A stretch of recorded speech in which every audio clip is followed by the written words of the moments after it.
Noel, the angels did say, was to certain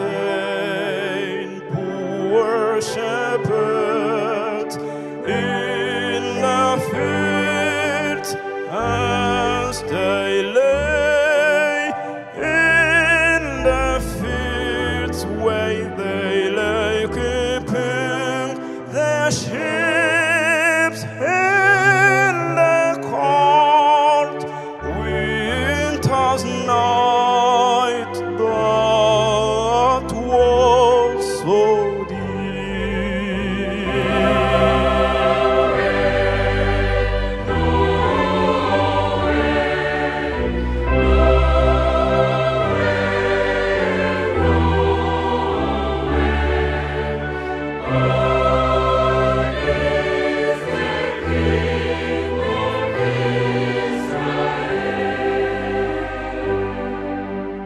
They looked up and saw a star shining just beyond them fall, and to the earth it gave glad light, and its sight continued both day and night.